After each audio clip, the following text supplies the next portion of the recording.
সারা বছর ব্যবসা বাণিজ্য করে 20-50 লাখ টাকা জমাইছে, জাকাত যখন হিসাব করবে তার বছর যখন পুরা হবে 11 মাস হওয়ার আগে আগে এই 40 লাখ টাকা দিয়ে আরেকটা দোকান কিনে ফেলেছে। তখন হুজুর আমার তো ক্যাশ টাকা নাই। আল্লাহ তো বলছেন ক্যাশ টাকা থাকলে জাকাত দিব, আমার তো ক্যাশ নাই, সব থেকে টাকা দোকানে। এটা কি সিটার? এটা কি অরিজিনাল সিটার? আল্লাহরও ঠকায়। আল্লাহ কি রে সারা বছর দেখলাম টাকা পকেটে, এখন বছর শেষ হওয়ার আগে দেখি দোকান একটা কিনলে তো কিন না যাই কর আমার টাকাটা দিয়ে দে, আমারটা হিসাব করে দিয়ে দে। ঠিক কিনা বলেন? এগুলো করবেন, আল্লাহকে ঠকাবার মতো কোনো পলিসি করবেন না। এজন্য আমার বন্ধুগণ জাকাত ঠিক মতো দিব তো ইনশাআল্লাহ? এখন জাকাত কাদেরকে দিবেন? জাকাত নিজের পিতাকে নিজের মাতাকে জাকাত দেওয়া যাবে না। যাদেরকে জাকাত দেওয়া যাবে না ভালো করে বুঝেন। জাকাত দিতে পারবেন না আপনি যদি নেশাবের মালিক হন, আপনি আপনার পিতাকে জাকাত দিতে পারবেন না, আপনি আপনার মাতাকে জাকাত দিতে পারবেন না, স্ত্রী স্বামীকে দিতে পারবে না, স্বামী স্ত্রীকে দিতে পারবে না, আপন দাদা দাদিকে জাকাত দেওয়া যাবে না, আপন নানিকে আপন নানাকে জাকাত দেওয়া যাবে না, আপন নাতিকে আপন নাতনিকেও জাকাত দেওয়া যাবে না। যারা নিজেকে সৈয়দ বংশ দাবি করবে সে যদি বিজ্ঞ হয় এটা জাকাত দেওয়া যাবে না। কথা বুঝছেন? যারা সৈয়দ বংশ দাবি করবে তাদেরকে জাকাত দেওয়া যাবে না। নিজের নানিকে জাকাত দেওয়া যাবে না, নিজের নানাকে দেওয়া যাবে না, নিজের নাতিকে দেওয়া যাবে না, নিজের নাতনিকে দেওয়া যাবে না, নিজের দাদাকে দেওয়া যাবে না, নিজের দাদিকে দেওয়া যাবে না, নিজের মা বাপকে দেওয়া যাবে না, স্বামী স্ত্রীকে, স্ত্রী স্বামীকে জাকাত দিতে পারবে না। এদেরকে জাকাত না দিয়ে নিজের মূল সম্পত্তি থেকে দান করতে পারবেন, কিন্তু জাকাত দেওয়া যাবে না। এর বাহিরে যত মানুষের জাকাত দিতে পারবেন, কনিষ্ঠ আত্মীয়দেরকে জাকাত দিতে পারবেন। নিজের ভাইকে জাকাত দেন, নিজের বোনকে জাকাত দেন, নিজের ভাতিজাকে জাকাত দেন, নিজের ভাতিজিকে জাকাত দেন, নিজের চাচাকে জাকাত দেন, নিজের চাচিকে জাকাত দেন, নিজের ফুফুকে জাকাত দেন, নিজের ফুফাকে জাকাত দেন, নিজের ফুপিকে জাকাত দেন, নিজের খালাকে জাকাত দেন, নিজের খালুকে জাকাত দেন, নিজের মামাকে জাকাত দেন, নিজের মামিকে জাকাত দেন, নিজের ভাগিনাকে জাকাত দেন, নিজের ভাগিনীকে জাকাত দেন, আপনার শ্যালককে জাকাত দেন, ভগ্নিপতিকে জাকাত দেন, শ্বশুর শাশুড়িকে জাকাত দেন, আপনার দূর সম্পর্কের বাবা অন্য বিয়ে করেছে সেই ভাই বোনকে জাকাত দেন। কোনো আপত্তি নাই, জাকাত দিতে পারবেন, কিন্তু মা বাপকে দিতে পারবেন না। ইনশাল্লাহ বলেন? দিবেন তো জাকাত? হিসাব করে দিবেন তো ইনশাল্লাহ? আমার কথাগুলো ধারাবাহিকভাবে বুঝবেন। এতক্ষণ বললাম জাকাত কাকে দিতে পারবেন কাকে দিতে পারবেন না, এর আগে বললাম জাকাত কার উপরে ফরজ। কথা কি বুঝতে পেরেছেন? জাকাত কার উপরে ফরজ, সম্পত্তি কেমনে ঠিকায় রাখবেন, কেমনে দিবেন, কাকে দিবেন কাকে দিবেন না। এখন গরিবকে, গরিব শরীয়তের পরিভাষায় গরিব সে যার কাছে নেশাব পরিমাণ সম্পত্তি নাই। অনেকে গরিব হওয়া সত্ত্বেও জাকাত নিতে লজ্জাবোধ করে, আসে না? না, নিজে গরিব, খাবার নাই, কিন্তু জাকাত নিতে চায় না, লজ্জাবোধ করে। তাই জাকাত দেওয়ার সময় মুখে জাকাতের কথা উচ্চারণ না করে মনে মনে জাকাতের নিয়ত করে তাকে বলেন হাদিয়া দিলাম, তাকে বলেন গিফট করলাম, তাকে বলেন উপহার দিলাম। তাকে নিজের ভাইকে জাকাতের কথা বললে কষ্ট পাবে, নিজের বোনকে জাকাতের কথা বললে কষ্ট পাবে। তাকে বলেন নে তোকে গিফট দিলাম, যা ঈদের সময় গিফট, রমজানে গিফট করলাম।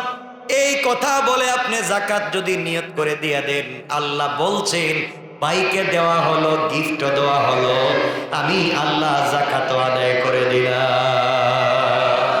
সুবহানাল্লাহ, জোরে পড়েন। এত সুযোগ দেওয়ার পরও আপনি দেন না, হিসাব করে দে। আমি চিন্তা করে পাই না, আমি তো বলবো এগুলো, আজকের তো আলোচনা না, অন্য জমায় বলবো। মানুষ ফিতরা দেয়, এক ফিতরা 60-65 টাকা, তাও 6 জনে বাটিয়া দেয়, আছে না?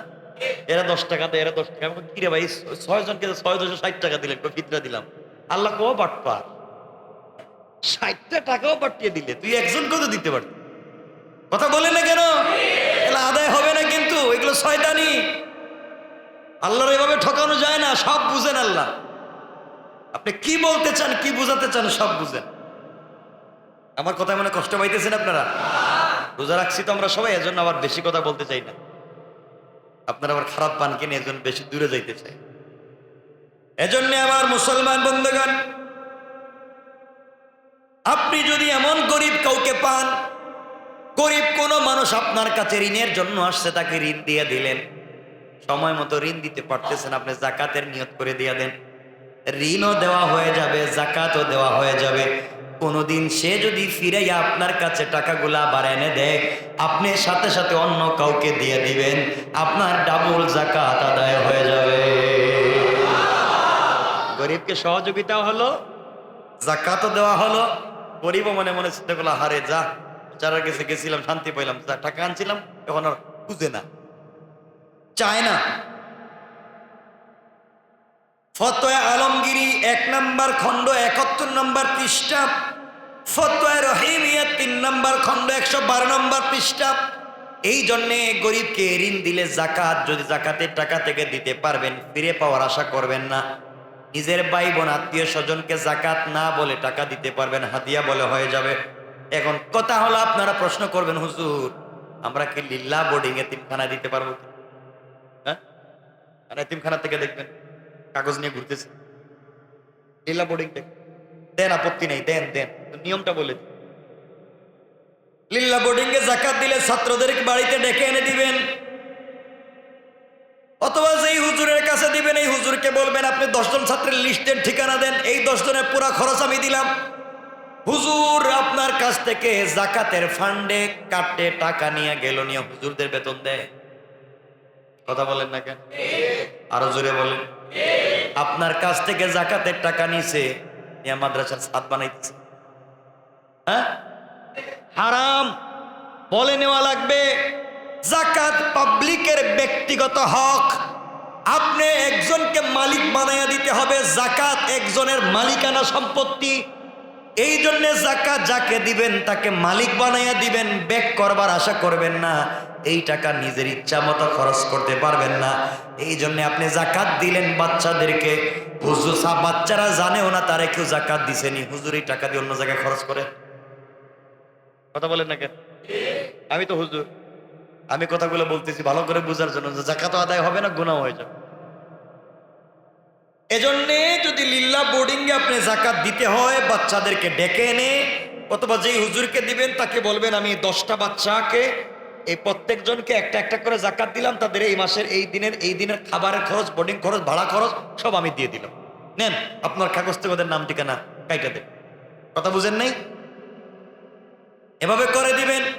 অথবা যেই লিল্লাহ বোর্ডিং এ বাচ্চাদের কাছ থেকে টাকা নেওয়া হয় না, শুধু এতিম বাচ্চা জাকাত খাওয়ার মতো, এই বোর্ডিং এ যদি হুজুর নিয়ে সবাই রেখা হয় আপত্তি নাই, কিন্তু এমন হোস্টেল বোর্ডিং পাওয়া যাবে না যেখানে সব ইয়েতিম সব জাকাত খায়, বরং টাকাওয়ালার ছেলেরাও কিন্তু বোর্ডিং এ থাকে। হ্যাঁ, তো ইয়েতিমও যেই পাত্র থেকে গুস্ত রান্না করা খাচ্ছে, টাকাওয়ালার ছেলে একই পাত্র থেকেই তো খাচ্ছে, না খাচ্ছে না? আপনি কেমনে আলাদা করবেন? কেমনে করবেন? স্বচ্ছতা নাই কেন? আমি হুজুরদেরকে বলছি, স্বচ্ছতা নাই কেন তোমার চলায়? জাকাত জাকাত জাকাত, স্বচ্ছ থাকা লাগে। কষ্ট পাইলেন মনে হয় আমার কথা? আপনারা কষ্ট পাইলে আমার কি, আমার কিছু করার আছে? আমার দায়িত্ব হচ্ছে বইলা দেওয়া, মানলে মানেন, না মানলে ভালাই দেন। আমার আসেও না যায়ও না, আমার দায়িত্ব বাড়লে ওয়ান্নিওয়ালা ভাই এ খুশি কে বেজার। আমি হুজুরদেরকে বলতে চাই, আপনার মাদ্রাসায় 100 জন বাচ্চা আছে, আপনি 10 জনকে বলেন আমার 100টা বাচ্চার আপনি 10 জনের এই বছরে জাকাত দিয়ে আমার 10 জন বাচ্চার কমপ্লিট খাবারের ব্যবস্থা করে দেন। আপনি 10 জনের দেন, আপনি 10 জনের দেন, আপনি 10 জনের দেন, এইভাবে 10 জন থেকেই তো 100 জনের খাবার উঠে যায়, ঠিক কিনা বলেন? আপনি ফান্ড বানাই এই টাকা দিয়ে বেতন দিবেন, বেতন আমি হুজুরের বেতন দিতে পারি। আমি যদি মাদ্রাসায় পড়াইতাম তাহলে আমাকে আপনি এই জাকাতের টাকা এনে বেতন দিয়ে দিচ্ছেন, আমি তো পড়াইতেছি, আমার বেতন দিচ্ছি, এটা তো হারাম হয়ে যাবে। ঠিক বললাম না? এগুলা কেন? এজন্য আল্লাহর ওয়াস্তে এগুলাকে হিলা বানাইয়া, আমি জানি এগুলা হিলার মাধ্যমে, বিভিন্ন প্রক্রিয়ার মাধ্যমে, বিভিন্ন ফান্ড তৈরি করে, হিলা করে, বিভিন্ন সিস্টেম করে জায়েজ বানাবার দরকার নাই। সোজা সাজা জাকাত দিব আমরা, ক্ষেত্র বুঝে জায়গা বুঝে জাকাত দিব। আল্লাহ যেন আমাদেরকে কবুল করেন, সবাই বলেন আমিন। জাকাত আপনি শুধু রমজানে আসলে দিবেন এটা নয়, আপনার যখনই জাকাত পূর্ণ হবে তখনই দিবেন। যেই মাসে আপনার জাকাত পূর্ণ হবে ওই মাসে জাকাত দেওয়া লাগবে। পারবো তো ইনশাআল্লাহ? বলেন না ইনশাআল্লাহ? এজন্য আপনি জাকাত বাড়িতে ডাইকাই না, অফিসে ডাইকাই না, জাকাত দিতে পাবলিক পিঠে মাইরা ফেলাইলেন। জাকাত দে সব গিট লাগাই দিচ্ছে, মানুষের হাত গিটের ফাঁক দিয়ে মানুষ হাত পড়াইছে, এখানে জাকাত দেয় আছে না? এগুলো জাকাত না, এগুলো শয়তানি, এগুলো শয়তানি। এবং জাকাত দিলে দুটো উপকার হবে। জাকাত দিলে কয়টা উপকার? দুটো উপকার। এগুলো তো অনেক লম্বা কথা। জাকাত দিলে দুটো উপকার হয়, বিশাল বিশাল দুটো উপকার। এক নম্বর উপকার হচ্ছে জাকাতের মাধ্যমে আপনার সম্পত্তি পবিত্র হয়ে যায় এবং বরকত বেড়ে যায়। দু নম্বর হলো আল্লাহ আপনার হায়াতের মধ্যে বরকত দিয়ে দেন। সবাই পড়েন না, জোরে পড়েন না সুবহানাল্লাহ। এজন্য আমরা জাকাত দিব তো ইনশাআল্লাহ? সবাই বলেন না ইনশাআল্লাহ? অনেক কথা আছে, সুতরাং আমরা জাকাত এতটুকুনি বললাম। জাকাত আমরা দেব, জাকাত হিসাব করে দেব। ব্যবসার মাল হলে বছরের শুরু এবং শেষ ঠিক থাকলে জাকাত দেওয়া লাগবে, পুরা বছর থাকা জরুরত না। আর এমনি জমা সম্পত্তি হলে পুরা বছর সম্পত্তি থাকা লাগবে, পুরা বছর সম্পত্তি থাকলে তার উপরে জাকাত আসবে। তবে আপনাকে জাকাত দিতে হবে হিসাব করে। কারো কোনো প্রশ্ন আছে এখানে? আছে কারো প্রশ্ন? নাই? কারো কোনো প্রশ্ন আছে? হ্যাঁ, টাকা যদি থাকে, এটা যদি বেকার থাকে, এটা যখন বিক্রি করবেন আপনি ওই টাকা দিয়ে জাকাত দিয়ে দিবেন। কথাগুলো মনোযোগ দিয়ে শুনেন কি বলতে চাই। আমরা কথাকে আর লম্বা করতে চাই না। জাকাত ইনশাআল্লাহ দিব, বলেন ইনশাআল্লাহ। আরো জোরে বলেন ইনশাআল্লাহ। এখন আপনাদের কাছে বলতে চাই, এই যে রমজানুল মুবারকের আজকে 21 তারিখ থেকে লাইলাতুল কদর শুরু হবে, আমরা আল্লাহর কাছে তওবা করব তো ইনশাআল্লাহ? আল্লাহ রাসূল বলেছেন যারা 4 শর্ত মেনে তওবা করবে, এই দুনিয়ার জমিনে চলার পথে আমার গুনাহ হয়েছে, আপনারও গুনাহ হয়েছে, গুনার কোনো অভাব নাই। চক্ষু খুলে গুনাহ করেছি, চক্ষু বন্ধ করে গুনাহ করেছি। আমরা যতক্ষণ পর্যন্ত সজাগ ততক্ষণ পর্যন্ত গুনাহ করেছি। ঘুমিয়ে যাওয়ার পরে গুনাহ করেছি, ঘুম থেকে উঠে গুনাহ করেছি। এত এত গুনাহ করবার পরে কলবটা কালো হয়ে গিয়েছে। আল্লাহ রাব্বুল ইজ্জত ওয়াল জালাল বলেছেন, গোলাম রে, আমি আল্লাহ রমজানুল মুবারক দিয়েছি, শেষ দশকটা আমাদের সামনে একেবারে সামনে হাজির হয়েছে। এই দিনগুলোতে যদি আল্লাহর কাছে তওবা করতে পারি, আপনি মনে রাখবেন আপনার মৃত্যু কখন হবে আপনি জানেন না, দুনিয়ার কার কখন মত হবে জানেন না। দাদা জীবিত, নাতি মারা গিয়েছে, বাবা জীবিত, সন্তান মারা গিয়েছে, কে কখন মারা যাবেন কেউ জানে না। আপনি হয়তো 5 বছর থেকে গ্রামে যান না, এবার বাবাকে টেলিফোন করে বলেছেন, আব্বা যান, এবার 5 বছর পরে কিন্তু বাড়িতে আসতেছি বাবা, তোমাদের সঙ্গে ঈদ করব, তোমাদের ঈদের জামা কাপড় আমি ঢাকা থেকে নিয়ে আসতেছি। এইভাবে অনেকেই তো যেতে চায়, কিন্তু রাস্তা পর্যন্ত যায়, বাড়ি পর্যন্ত যায় না। এর আগেই তো বহুতের মত চলে আসে। এই জন্যে মত কখন চলে আসে? মৃত্যুর আগে আগে, কবরে যাওয়ার আগে আগে আল্লাহকে চিনে যাওয়া লাগবে। আল্লাহ বলেছেন, গোলাম রে, গোটা জিন্দেগি ভর গুনাহ করবার পরে কেউ কাউকে 16 আনা খুশি করতে পারবে না। তুমি তোমার স্ত্রীকে 16 আনা খুশি করতে পারবে না, তুমি তোমার মা বাপকে 16 আনা সন্তুষ্ট করতে পারবে না, তুমি তোমার সন্তানগুলাকে 16 আনা সন্তুষ্ট করতে পারবে না। স্ত্রীকে যদি সম্পত্তি লিখে দাও তাও সন্তুষ্ট করতে পারবে না। ও বলবে আপনি আমাকে ঠিক মতো দেন নাই। ছেলেদেরকে পড়াইয়া বড় বড় শিক্ষিত ডিগ্রিধারী বানানোর পরে গোটা সম্পত্তি সন্তানদেরকে লিখে দেওয়ার পরেও আপনি খুশি করতে পারবেন না। ভাই বোনদের জন্য সারা জীবন গাদার মতো খাটুনি দিয়ে কাটবেন, সন্তুষ্ট করতে পারবেন না। আল্লাহ বলেছেন, গোলাম রে, গোটা দুনিয়ার মানুষকে তুই সম্পত্তি দিলে, জীবন ভর দেওয়ার পরে সন্তুষ্ট করতে পারলে না, আর গুনাহ করে আমি আল্লাহর কদমে একটা বার সিজদায় পড়ে সুবহান রাব্বিয়াল আলা বলে যদি ডাক দাও, আমি আল্লাহ সাথে সাথে বান্দার উপরে খুশি হয়ে যায়। এই জন্য 4 শর্ত মেনে তওবা করেন। 4টা শর্ত মেনে আল্লাহর কাছে তওবা করেন, আল্লাহ বলেছেন গুনাহ মাফ করে দিবেন। 1 নম্বরে হচ্ছে অতীতের সবগুলা যতগুলা গুনাহ হয়েছে তার জন্য মনে প্রাণে অনুতাপ করতে হবে, সত্যি আমি অন্যায় করে ফেলেছি, আমার ভুল হয়ে গিয়েছে, আমি আর মাফ, আর যদি আমার মাফ না হয় তাহলে আমার কঠিন শাস্তি হবে, আমি সহ্য করতে পারবো না। গোটা জিন্দেগির গুনার উপরে অনুতপ্ত হয়ে আল্লাহর কাছে মাফ চাইতে হবে। আল্লাহ বলেছেন গুনার জন্য অনুতপ্ত না হয় শুধু মুখে মুখে তওবা করলাম আস্তাগফিরুল্লাহ মাফ করো বললে মাফ হবে না।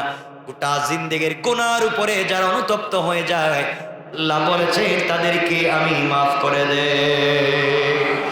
এক নাম্বার গুনার উপরে অনুতপ্ত হতে হবে। দুই নাম্বার, যে গুনাহ হয়েছে, যে গুনাহ থেকে আপনি তওবা করতেছেন এই গুনাহ এখনই ছেড়ে দিতে হবে। গুনাহ জারি রেখে তওবা করলে মাফ হবে না। এই জন্য যে গুনাহ থেকে আপনি তওবা করতেছেন এই গুনাহ সাথে সাথে ছেড়ে দিতে হবে। তিন নাম্বার, আল্লাহর কাছে পাক্কা ওয়াদা করতে হবে আগামীতে আর গুনাহ করব। বলেন গুনাহ করব, আরো জোরে বলেন গুনাহ করব। চার নম্বরে হচ্ছে গুনাহ যদি কোনো বান্দার হক নষ্ট হয়ে থাকে বান্দার কাছে মাফ চেয়ে নেন, তার হক ফিরাইয়া দেন। আল্লাহর হক হলে আল্লাহকে দিয়ে দেন। এই চার শর্ত। এক নাম্বার, নিজের জিন্দেগির গুনার উপরে অনুতপ্ত হওয়া লাগবে, মুখে বললে হবে না, অনুতপ্ত হওয়া লাগবে।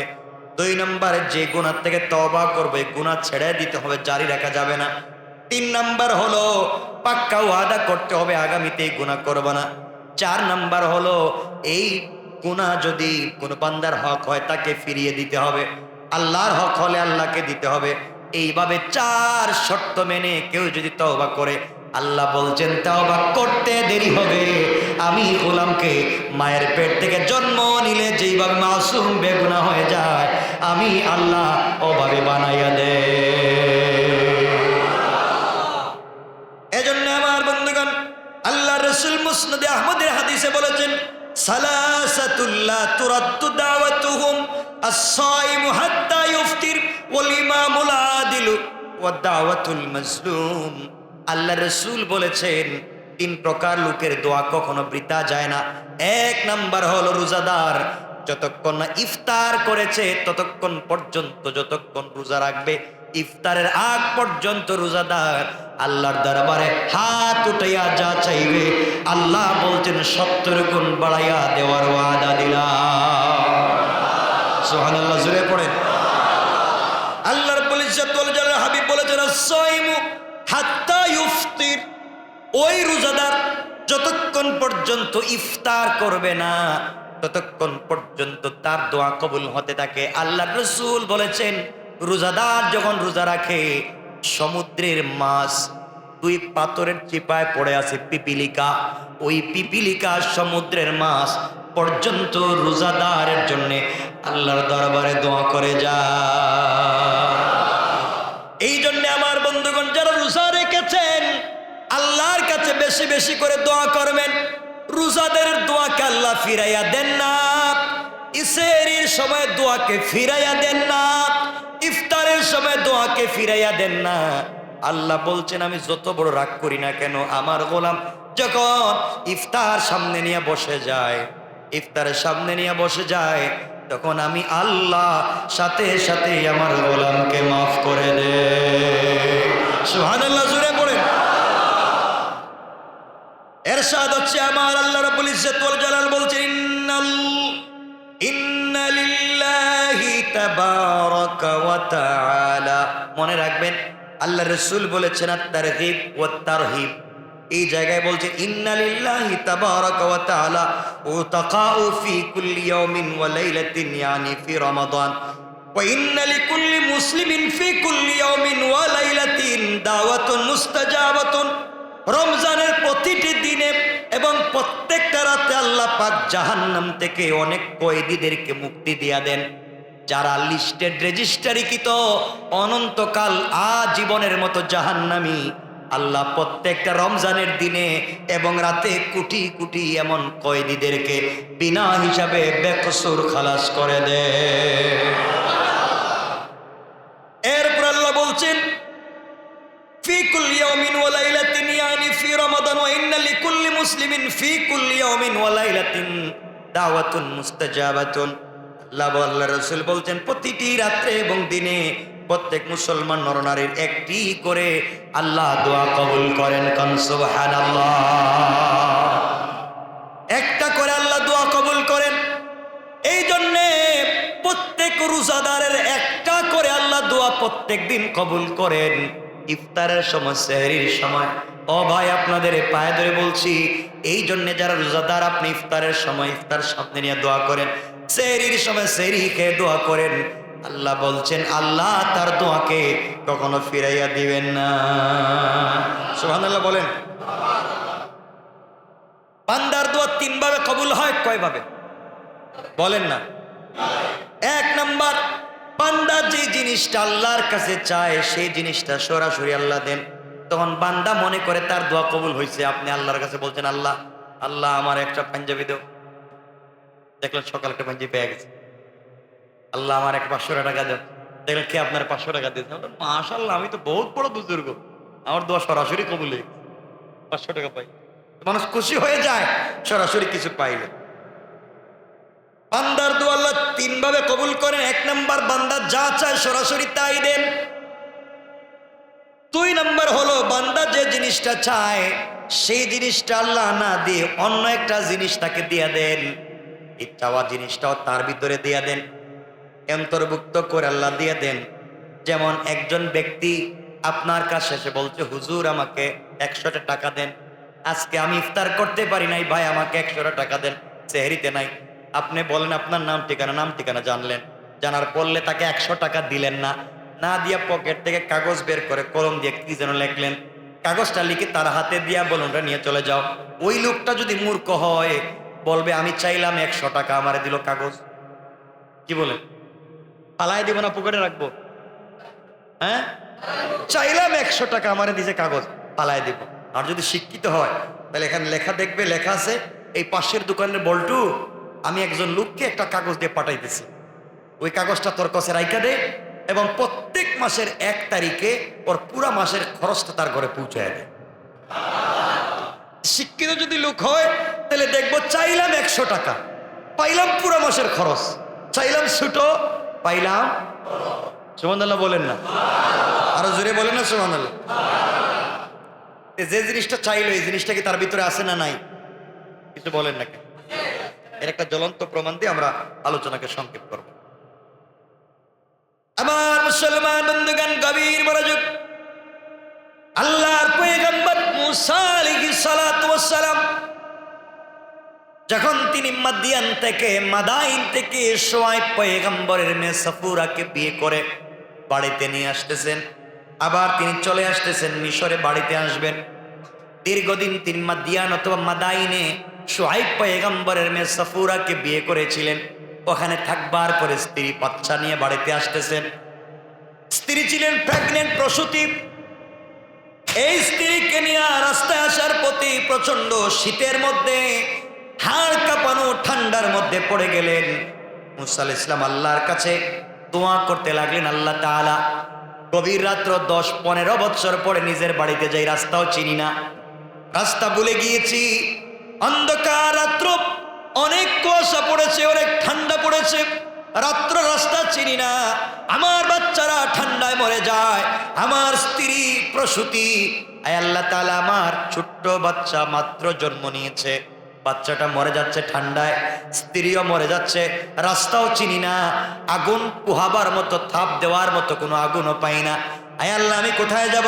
আল্লাহর কাছে আগুনের জন্য মুসা পয়গম্বর দোয়া করতে লাগলেন। রাস্তার মধ্যে দোয়া করতে করতে হাত নামায়া আগুনের জন্য অপেক্ষা করলেন। হঠাৎ করে সামনের দিকে তাকায়া দেখেন জল জল করে আগুন জ্বলে। চিন্তা করলেন, সামনে গেলে হয়তো আগুন পাবো, নচেৎ যিনি আগুন জ্বালাইছেন কোনো প্রতীককে পাবো, তার মাধ্যমে রাস্তার অরিজিনাল পথ জেনে নেব। এই জন্য মুসা আলাইহিস সালাম সদ্য প্রসূত বাচ্চা এবং স্ত্রীকে রেখে, সন্তানদেরকে রেখে বললেন, তোমরা ওই জায়গায় বিশ্রাম করো, সামনে দেখতেছি আগুন জ্বলে, আগুন আমি নিয়ে আসি, আগুনের কাছে গেলে কোনো পথ প্রদর্শক পেতে পারি, তার কাছ থেকে রাস্তাও জেনে নিব, আগুনও নিয়ে আসবো। হযরত মুসা আলাইহিস সালাম আগুনের জন্য রাস্তা দিয়ে হাঁটতে লাগলেন স্ত্রীকে রেখে। ঠান্ডার সময় আগুনের প্রয়োজন আছে না নাই?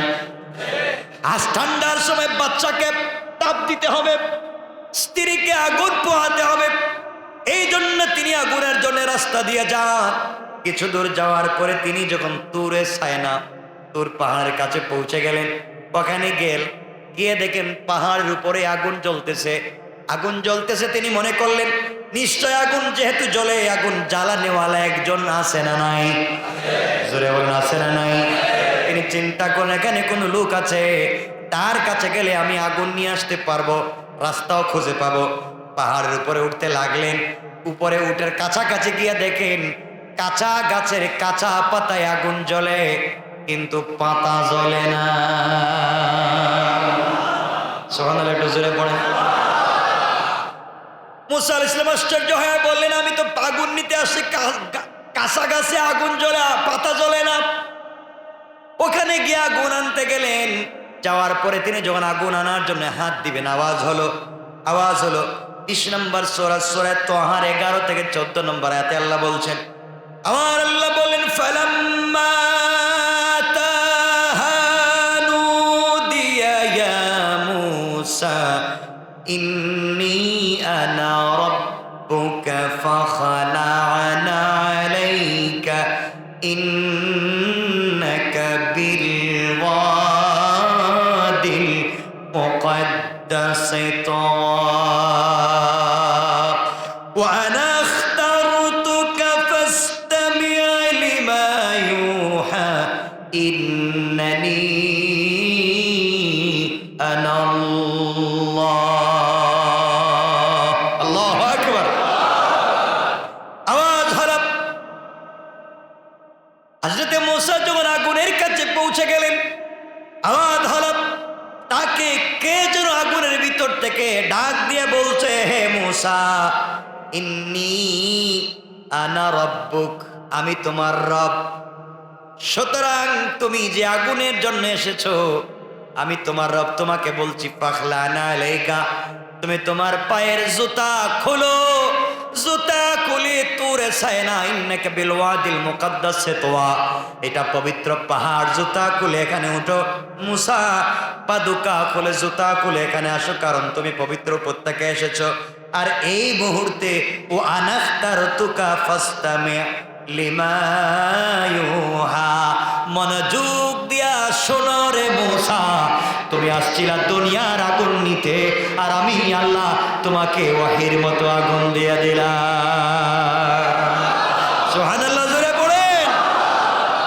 মূসা গেছেন দুনিয়ার আগুন আনতে, পাইছেন নবুয়ত। ছোট জিনিস চাইছেন, পাইছেন কি? আল্লাহর কাছে দোয়া করলে আল্লাহ বড় জিনিসও দিতে পারে। মূসা আলাইহিস সালাম আশ্চর্য হয়ে গেলেন, এবার এটা কি হলো? আমি আসলাম আগুনের জন্য, পাইলাম নবুয়ত। এবার আল্লাহ ডাক দিয়া বলছেন ইন্নানি আনা আল্লাহ লা ইলাহা ইল্লা আনা ফা'বুদনি ওয়া আকিমিস সালাতা লিযিকরি। ও মূসা, এখন যাও এখান থেকে, আমি আল্লাহ ব্যতীত আর কোনো উপাস্য নাই, অতএব আজকের থেকে আমার ইবাদত শুরু করে দাও। সুবহানাল্লাহ। মুসা আলাইহিস সালাম তো আশ্চর্য, আইলাম আগুনের জন্য, পাইলাম নবুয়ত। সাধারণ জিনিস না বড় জিনিস? এর চাইতে বড় কোনো জিনিস আছে? আল্লাহ এবার বলেন মুসা, এখানে আর কথা বলবো না। আল্লাহ বলেন মুসা, আইলা তো আগুন নিতে, দিলাম তো নবুয়ত, আর হাতিটা কি এত লম্বা, এটা কি নিয়ে রাখছো? আল্লাহ, এটা তো লাঠি। এটা কি করো? আল্লাহ, এটা দিয়ে আমি ভোর দিয়ে হাঁটি, গাছ থেকে পাতা পাড়ি আর বকরিরে খাওয়াই। আল্লাহ বলেন এই কাজ? আল্লাহ আরো বহুত কাজ আছে, এগুলো আপনি বুঝবেন। সুবহানাল্লাহ বলেন, বহুত কাজ আছে, ওগুলো আপনি বুঝবেন। আল্লাহ আমি বুঝবো না? আল্লাহ, লাঠি তো আমার, এই লাঠিটা আমার, এই লাঠি দিয়ে ভোর দিয়ে হাঁটি, উল্টা পাল্টা কেউ করলে সাইজও করি। রাস্তাঘাটে যদি সাপ বিচ্ছু আমাকে আঘাত করে তাদেরকেও পিটাই, আর গাছ থেকে পাতা এনে বকরিরেও খাওয়াই, আর বহুত কাজ আছে, আপনি বুঝবেন না? আল্লাহকে আমি বুঝবো না? হ্যাঁ। আল্লাহ বলেন আরো বহুত কাজ আছে যেটা তুমিও বুঝো না। আল্লাহ তাহলে আমি কি করবো? মুসা, লাঠিটা হাতে নিয়ে দাঁড়াই আছো কেন? আমার এখানে আসছো, লাঠিটা একটু রাখো না মাটিতে। তাহলে থাক না আমার হাতে। রাখো না একটু মাটিতে। এই লাঠিটা কতদিন থেকে তোমার হাতে? বছর তো 5-7 বছর থেকে লাঠি দিয়া আমি পাবলিকের বহুত পিটেছি। এরপরে লাঠি দিয়া বকরির পাতা পেড়ে খাওয়াইছি। আল্লাহ বলতে লাঠিটা খুব চিনা মনে হয়। চিনি মানে কি? সব সময় আমার সাথে থাকে। আল্লাহ বলেন লাঠিটা রাখো না মাটিতে। মুসা ইসলাম লাঠি রাখছেন, সাথে সাথে অজগর সাপ হয়ে গেছে। বলেন মুসা বলছেন আল্লাহ এটা কি? আমার লাঠি দেখি সাপ। আল্লাহ বলেন তুমি না বলছো সবকিছু আমি জানি না? আমিও তো বলছি লাঠিতে অনেক কিছু আছে যেটা তুমিও জানো না। তোমার লাঠি তুমি ধরো, লাঠি তো সাপ। মুসা তুমি না বহুত গরম পাবলিক, বহুত গরম মানুষ, থাপ্পড় দিয়ে মানুষ মেরে ফেলাও, লাঠি ধরো। লাঠি তো অজগর, ধরলে তো খাইবে। আল্লাহ তো মুখে ধরো। ও আল্লাহ আমি তো লেজেই ধরতে পারতেছি না। আর আপনি বলতেছেন মুখে ধরো, আমি তো লেজেই ধরার সাহস পাইতেছি না। আল্লাহ বলেন মুসা, যে আল্লাহ তোমার নবুয়ত দিছি, এই আল্লাহ তোমাকে এই সাপ দিয়ে খাওয়াবো না, তুমি একটু মুখে ধরো। আল্লাহ আমি কি ধরবো? সত্যি বলতেছেন তো? সত্যি বলতেছেন ধরবো তো? আল্লাহকে মুখে ধরো না। মুসা ইসলাম সাহস করে সাপের মুখে ধরছেন, ধরে দেখে তার লাঠি। মুসা ইসলাম আশ্চর্য, আল্লাহ কি ব্যাপার? আমার লাঠি সাপ, আমার সাপ আমার লাঠি, আল্লাহ এগুলা কি? আল্লাহ বলেন মুসা এটাই হচ্ছে তোমার মুআজিজা। বলেন সুবহানাল্লাহ। ফেরাউন যত ধরনের জাদু দিয়া তোমাকে ধ্বংস করতে চাইবে, আমার দ্বীনকে নষ্ট করতে চাইবে, তার 1 কোটি জাদুর সাপের সামনে তোমার হাতে লাঠি ছেড়ে দিবা, সব জাদু ধ্বংস হয়ে যাবে। সুবহানাল্লাহ। চাইলেন আগুন, পাইলেন কত কিছু। মুসা বলছেন আল্লাহ এখন যাই। আল্লাহ বলছেন মুসা এই ডাইন হাত কেমন? আল্লাহ এটা তো ঠিক আছে, হাত তো আমার। হাত ঠিক আছে তো? ঠিক আছে। হাতটা বগলের নিচে দাও। মুসা ইসলাম হাত বগলের নিচে এখন বাইর করো। মুসা ইসলাম বাইর করছে, 10 ব্যাটারি লাইট হয়ে আলোকিত হয়ে গেছে। সুবহানাল্লাহ বলেন না? বিশাল আলো। আল্লাহর কাছে বলছে আল্লাহ এটা কি? তুমি না চাইছিলা রাস্তা চিনো না, রাস্তাঘাট অন্ধকার, কিন্তু আলো দিলাম, তুমি এটা নিয়ে যাও, তোমার নবুয়ত। এই আলো পাইছো, এখন রাস্তাও পাইবা। এই আলো দিয়ে তোমার স্ত্রীরও আগুন তাপ পোহাতে পারবে, তোমার বাচ্চারাও পোহাতে পারবে, গরম থেকেও বাঁচতে পারবে। আর এই 2টা জিনিস দিয়া তুমি উম্মত গুলাকে দিনের দাওয়াত দিতে পারবে। মুসা ইসলাম আল্লাহর কাছে চাইলেন কি? পাইলেন কি? নবুয়ত আর মুআজিজা। সুবহানাল্লাহ বলেন। কয়টা বলছি? 1 নম্বর যে জিনিস সরাসরি চাই সেটা সরাসরি পাই। 2 নম্বর যেটা চাইলাম সেটা না পাইও অন্য জিনিস পাইলাম, এর ভিতরে চাওয়া জিনিসটা থাকে। 3 নম্বর যা আল্লাহর কাছে চাই তা আল্লাহ সরাসরিও দেয় না, ছোট বড় কোনো জিনিসও দেয় না। এই দোয়াটাকে আল্লাহ রিজার্ভ করে রেখে দেন জান্নাতে কিয়ামতের দিনের জন্য। সুবহানাল্লাহ। বনি আদম মুমিন যত দোয়া করে আল্লাহ একটা দোয়াকে ফিরিয়ে দেন না, তার সব দোয়াকে কবুল করেন। আর সব এই দোয়াগুলাকে আল্লাহ রেখে দেন কিয়ামতের দিনে তার মর্যাদা বাড়াবার জন্য। সবগুলা দোয়ার বিনিময়ে আল্লাহ জান্নাতে দিতে থাকেন। পড়েন সুবহানাল্লাহ। এজন্য জান্নাত হচ্ছে আল জান্নাতু কিয়ান। জান্নাত হচ্ছে খোলা একটা মাঠ, খালি ময়দান। এই মাঠকে যদি পড়তে হয় শুধু আমল দিয়ে পড়তে হবে। পারবো তো ইনশাআল্লাহ? বলেন না ইনশাআল্লাহ? এজন্য আজকের থেকে আমাকে কথা দিন, আজকের থেকে বেশি বেশি করে 2 রাকাত করে সালাত পড়বো। সবাই বলেন ইনশাআল্লাহ? আরো জোরে বলেন ইনশাআল্লাহ? আজকের থেকে বেশি বেশি করে কোরআন তিলাওয়াত করব। যা পরে তিলাওয়াত করবেন ইনশাআল্লাহ।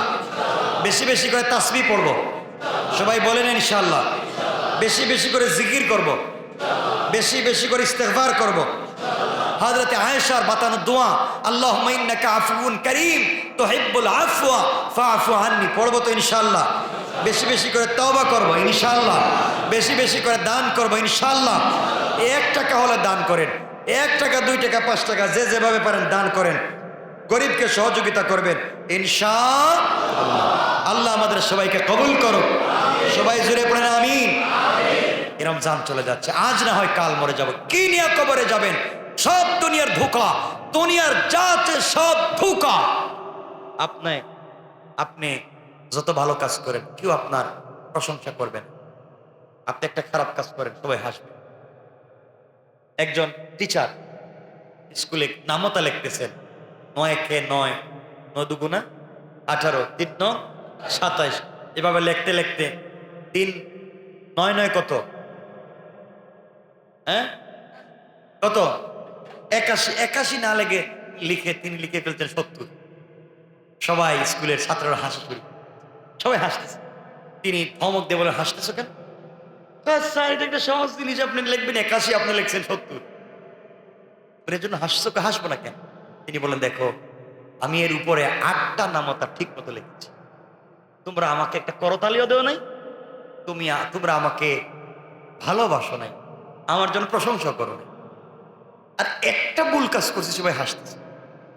এর অর্থ দাঁড়ালো আপনি 10টা ভালো কাজ করেন, কেউ আপনার প্রশংসা করবে না। একটা খারাপ কাজ করে দেখেন, সবাই কোমরে দড়ি বেঁধে আপনার বিরুদ্ধে লেগে, ঠিক কিনা বলেন? আপনার বিরুদ্ধে দড়ি বেঁধে মানে পিছনে লাগবার লোক পাবেন, সামনে হাত ধরে উপরে উঠাবার মতো লোক খুঁজে পাবেন। উঠাতে পারবেন কে? হযরত ইউসুফকে 10 ভাই মিলে কূপে ফালাইয়া দিয়েছে, উঠাইয়া দিয়েছেন কে? এজন্য আমরা সকল সময় ভরসা রাখবো কার উপরে? আল্লাহর উপরে। আমরা অসহায় মানুষকে সহযোগিতা করব, গরিবদেরকে সহযোগিতা করব। আপনাকে চিন্তা করতেছেন, আমি ইফতার করতেছি, সিরিয়া কত বাচ্চা ইফতার করার বাচ্চা, শরীর থেকে রক্ত ঝরতেছে। এজন্য আল্লাহর কাছে আজকের থেকে তওবা করব, মাফ চাইবো। আজকের দিন থেকে আপনারা আমার জন্য একটু দোয়া করবেন, আল্লাহর জন্য দুনিয়ার বিপদ আপদ থেকেও আমাকে বাঁচায় রাখে, হামলা মামলা জেল জুলুম এই ফিতনা ফাসাদ থেকে আমাকেও যেন বাঁচায় রাখে। দোয়া করবেন তো ইনশাআল্লাহ? আজকের থেকে একটা গুরুত্বপূর্ণ দিন শুরু হচ্ছে। 20 রমজান গেল, মাগরিবের পর থেকে তো 21 তারিখ শুরু। আমরা একে অপরের জন্য দোয়া করব, দিল থেকে দোয়া করব। আমার জন্য দোয়া চাই, আপনাদের জন্য দোয়া থাকলো। এতক্ষণ যে কথাগুলো বলছি, আপনাদের কোনো প্রশ্ন থাকলে বলতে পারে। কারো প্রশ্ন আছে? একটা প্রশ্ন, সেজদায় গিয়ে ফু দেওয়া মানে কি? সেজদায় গিয়ে ফু দিয়ে ময়লা করার প্রবণতা এটা? আচ্ছা, সেজদায় গিয়ে কি করে মানে? সেজদার জায়গায় পরিষ্কার করে। পরিষ্কার করবেন কেন? আপনি নামাজ শুরু করার আগে এটা করবেন, নামাজের সময় ফুটু কিছুই দিবেন না, যেখানে যে অবস্থায় আছে নামাজ পড়বেন। আপনি এমন কেন যে নামাজের আগে এটা পরিষ্কার করেন না কেন? নামাজের আগে আপনি নামাজের জায়গা পরিষ্কার করুন, নামাজের ভিতরে এগুলো চলবে না, নামাজ শেষ হয়ে যাবে।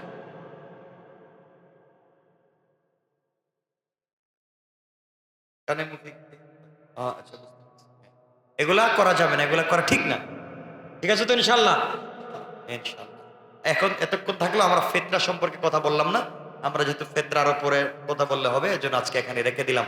আমার জন্য দোয়া চাই, আপনাদের জন্য থেকে দোয়া থাকলো। আমার জন্য অন্তর থেকে দোয়া করবেন, আমাদেরকে জন্য আল্লাহ মাফ করে দিলকে নরম করে আমরা সবাই দোয়া করবো।